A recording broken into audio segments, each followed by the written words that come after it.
नमस्कार दर्शक बंधु जय जगन्नाथ। तो आज एक फ्रेश अध्याय मो गीतिकार कुमार लिटन आ मो सहित अच्छा राजनगर माटीर अन्य एक सामाजिक संगठन माँ सारला हेल्प फाउंडेशन प्रतिष्ठाता महेश्वर साहू। तो महेश्वर बाबू आपण को अनेक अनेक शुभेच्छा और अभिनंदन। आज्ञा नमस्कार भाई, आपन भी शुभेच्छा। और Rajnagar I love Rajnagar group रा समस्त मेंबर मानक ओडिशावासी मानक समस्त शुभेच्छा शुभकामना। आज्ञा आज्ञा आज्ञा अनेक अनेक शुभेच्छा पुणी थरे। तो महेश्वर बाबू कहीं सेवा क्षेत्र को आसिले? आज्ञा सेवा एमती गोटे जिनस सेवा उल्टेले बासे।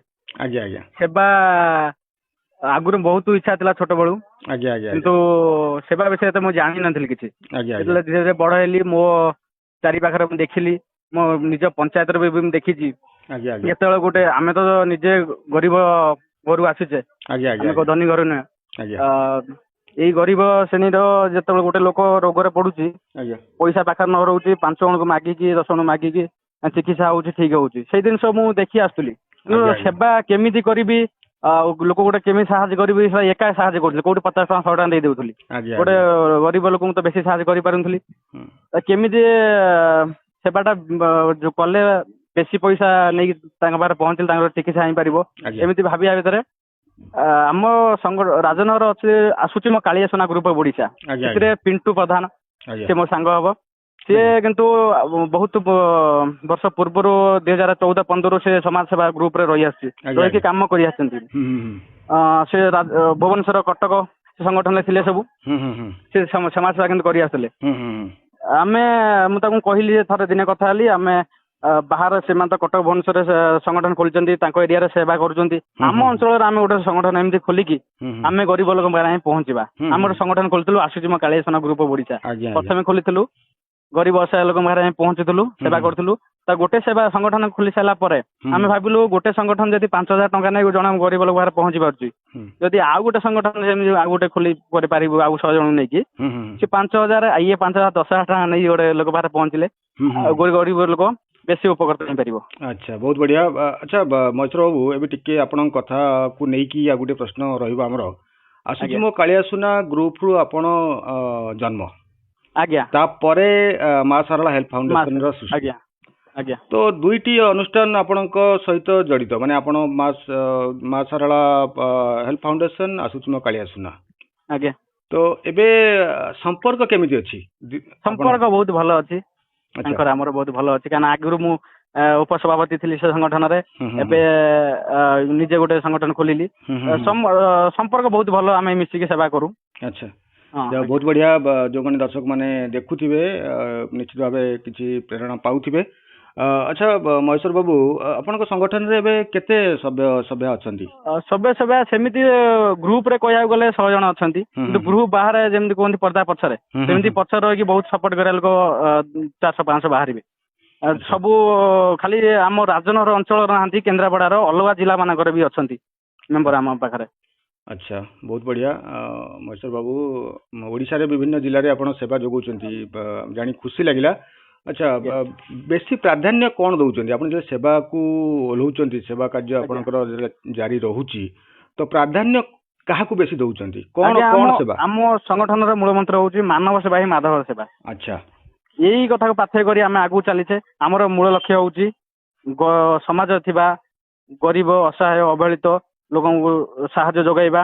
अच्छा आ परिवेश प्रकृति को सुरक्षा देबा। आज्ञा ता सहित समाज रे खुशी बांटीबा, हस फटेइबा। आउ गोटे कथा होची शिशु कर्कट, से सेवा पर आमे बेसी टिके लक्ष्य दउचु। आजिर शिशु कालीर भविष्यत, यही भली सेवा आसले आमे प्रथम करचु। आउ सेई बोल तो सब प्रकार सेवा आमे करि सारिचु, करूचु, आगु भी करी मध्य। अच्छा बहुत बढ़िया महेश्वर बाबू। अच्छा ये जो सेवा कार्य आपण करूचंती, आपणकर परिवार जे कि मां सारला हेल्प फाउंडेशन रो जो भाई माने अछंती आपण सहित जोड़ी के अछंती, तो ये जो सेवा कार्य को गला बेले आपण जानि जहाँ भी किछि कले किछि अर्थर आवश्यकता थाए, किछि अर्थ आपण घरु बाहरिले गाड़ी रे पेट्रोल पकेया पे भी पैसा दरकार। आज्ञा तो किछि केबे अर्थ केबे प्रतिबंधक साजी नहीं कोनसी सेवा कार्य गला बेले? नहीं नहीं नहीं केबे भी अर्थ प्रतिबंधक साजी नहीं। आ आम संगठन रो जो जेति जण भाई माने अछंती, मेंबर अछंती, सदस्य अछंती, ସେମାନେ ଏତେ ଇଚ୍ଛୁକ ଯେ ମୋ ଠାରୁ ବି ବେଶୀ ଗୋଟେ ସେବା ଆସିଲା କ୍ଷଣି ମୁଁ ଯେତିକି ଖୁସି ନଥାଏ ସିଏ ମୋ ଠାରୁ ବେଶୀ ଦ୍ୱିଗୁଣ ଥାନ୍ତି। ଭାଇ ଏ ସେବା ଆସିଲା ସଙ୍ଗେ ସଙ୍ଗେ ଆମେ ଯିବା, କହନ୍ତିନି ଯେ ଆମକୁ ଟଙ୍କାଟା ଦିଅ ଆମେ ପେଟ୍ରୋଲ ପକେଇକି ଯିବୁ ବୋଲି। ଆଉ ନିଜ ସବୁ ତ ସମସ୍ତେ ତ ନିଜ ପକେଟ ଖର୍ଚ୍ଚରୁ 5 ଟଙ୍କା 10 ଟଙ୍କା ଯାହା ଯିଏ ଖୁସି ହେଲା ସମସ୍ତେ ଦେଲେ। ଗୋଟେ ସେବାକୁ ଗଲା ମାନେ ଆମେ 2000 5000 ଯେତିକି କଲେକ୍ସନ ହେଇଗଲା ସାଙ୍ଗେ ସାଙ୍ଗେ ନେଇ ଆମେ ତାଙ୍କ ପାଖରେ ପହଞ୍ଚୁ। ଆଚ୍ଛା, ଆଉ ଗୋଟେ ଜିନିଷ ମହେଶ୍ୱର ବାବୁ, ଆପଣ କହିଲେ ଯେ ନିଜ ନିଜ ପକେଟରୁ ଖର୍ଚ୍ଚରୁ କିଛି କାଟି ସେମାନେ ସେବା କାର୍ଯ୍ୟକୁ ଯାଉଛନ୍ତି। ଆଜ୍ଞା। ତ ବହୁତ ବଢ଼ିଆ, ଦର୍ଶକମାନଙ୍କୁ ଭଲ ଲାଗୁଥିବ। ଆପଣଙ୍କର ପରିବାର ମା ଶାରଳା ହେଲ୍ଥ ଫାଉଣ୍ଡେସନର ଯେଉଁମାନେ ଆପଣଙ୍କ ସହିତ ଯୋଡ଼ି ଅଛନ୍ତି ଏ କାର୍ଯ୍ୟକ୍ରମ ଦେଖୁଥିବେ। ଆଜ୍ଞା। ତ ଏ କାର୍ଯ୍ୟକ୍ରମ ମାଧ୍ୟମରେ ଆପଣଙ୍କର ପରିବାରକୁ ଆପଣ କ'ଣ ମେସେଜ ଦେବେ? ଆଜ୍ଞା, ପରିବାରକୁ ମୁଁ କ'ଣ ମେସେଜ, ସମସ୍ତେ ସେମାନେ ସବୁ ଶିକ୍ଷିତ, ସେମାନେ ବୁଝିଛନ୍ତି ଜାଣିଛନ୍ତି, କିନ୍ତୁ ମୁଁ ଏହା କହିବି ଏବେ ଯେମିତି ଅଛନ୍ତି ମଜବୁତ ହିଁ ଅଛନ୍ତି, ମୋ ସାଥ ଦଉଛନ୍ତି। ଆଉ ଯୋଉ କୌଣସି ସେବା ଆସିଲେ ଇଚ୍ଛୁକ ହଉଛନ୍ତି ଯେ ଖୁସି ହେଇଯାଉଛନ୍ତି ଆମେ ସେବା କରିବା, ଗରିବ ଅସହାୟ ଲୋକଙ୍କ ପାଖରେ ପହଞ୍ଚୁଛନ୍ତି। ଏଇ ମନୋବଳଟା ସବୁବେଳେ ବେଳେ ପାଇଁ ଥାଉ। ଆମେ କେତେ କ'ଣ ପଇସା ଖର୍ଚ୍ଚ କରିଦଉଛେ ବାଜେ ଖର୍ଚ୍ଚ, କୋଉଠି 50 100 500 କିଏ ଖରାପ ନିଶା ଦ୍ରବ୍ୟ ଖାଇ ଦଉଛନ୍ତି, ନହେଲେ କିଏ ହୋଟେଲ ଆମେ ଖର୍ଚ୍ଚ କରିଦଉଛେ, କେତେ କ'ଣ 500 1000 ଖର୍ଚ୍ଚ କରୁଛେ। ପକେଟ ଖର୍ଚ୍ଚରୁ ଯଦି 50 ଟଙ୍କା ଲେଖା ଆମେ ବାହାର କରିବା, ଆମେ 100 ଜଣ ମେମ୍ବର ଅଛୁ, ଟଙ୍କା 5000 ଟଙ୍କା ହେଇଯିବ। ଗୋଟେ ଗରିବ ଅସହାୟ ଲୋକଙ୍କ ସେବାରେ ଲାଗିଯିବ, ଜଣଙ୍କ ଜୀବନର ବଞ୍ଚେଇ ପାରିବା ଆମେ। ଏଇଭଳି ମୋ ସାଙ୍ଗରେ ଥାଆନ୍ତୁ, ମୁଁ ଏକା କିଛି ନୁହେଁ, ସମସ୍ତଙ୍କୁ ନେଇକି ସମସ୍ତେ ଆମେ ଏକଜୁଟ ଏବେ ଯେମିତି ଅଛୁ, ଏକତା ହିଁ ବଳ। ଆମେ ଏମିତି ଆଗକୁ ଗରିବ ଅସହାୟଙ୍କ ସେବାରେ ଆସିବା। ଆଚ୍ଛା, ଆପଣଙ୍କ କଥା ଏକତା ହିଁ ବଳ, ବହୁତ ସୁନ୍ଦର କଥା କହିଲେ। ଆଚ୍ଛା, ଏଇ ଯୋଉ ନିଶା କଥା କହିଲେ ଟିକେ ପୂର୍ବରୁ, ଆଜ୍ଞା, ତ ଏଇ ନିଶା ନିବାରଣ ପାଇଁ ଆପଣଙ୍କର ଅନୁଷ୍ଠାନ କିଛି ପଦକ୍ଷେପ ନଉଛି କି ଆଗକୁ ନବ? ଆଜ୍ଞା, ନିଶା ନିବାରକ ପାଇଁ ଆଉ ତାପରେ ପାଠ ପଢା ପାଇଁ, ଏଇ ଦିଟା ପାଇଁ ପଦକ୍ଷେପ ଆଗକୁ ଆମେ ପଦକ୍ଷେପ ନେବୁ। ଆମେ ବୈଠକ କରିଥିଲୁ, ଆମେ ଆଲୋଚନା କରିଛୁ। ଆମର ଜଣେ ଥିଲେ ଆଦିତ୍ୟ ଭାଇ, ଯୋଉ ଚାଲି ଯାଇଛନ୍ତି, ମାନବ ପ୍ରେମୀ ଆଦିତ୍ୟ ଦାସ। ସିଏ ଏଇ କାମରେ ତ ଆଗେଇ ଆସିଥିଲେ, ନାହାନ୍ତି, ଚାଲି ଯାଇଛନ୍ତି ଆମକୁ ଛାଡିକି। ଆମେ ତାଙ୍କୁ ଆମେ ଆଦର୍ଶ ମାନି ଆମେ ଭାବିଛୁ ସେଇ କାମଟା କରିବାକୁ। ଆଚ୍ଛା, ଆଦିତ୍ୟ ବାବୁଙ୍କୁ ଆପଣ ଆଦର୍ଶ ଭାବନ୍ତି ଏବଂ ଏ କାର୍ଯ୍ୟକ୍ରମ ମାଧ୍ୟମରେ ଆମେ ବି ପୁଣି ଥରେ କାର୍ଯ୍ୟକ୍ରମ ମାଧ୍ୟମରେ ଆଦିତ୍ୟ ବାବୁଙ୍କ ପାଇଁ ଏକ ଶ୍ରଦ୍ଧାଞ୍ଜଳି ଜ୍ଞାପନ କରୁଛୁ ଆଇ ଲଭ୍ ରାଜନଗର ତରଫରୁ। ଆଚ୍ଛା ମହେଶ୍ୱର ବାବୁ, ରାଜନଗର ମାଟିକୁ ଆପଣ କେତେ ଭଲ ପାଆନ୍ତି?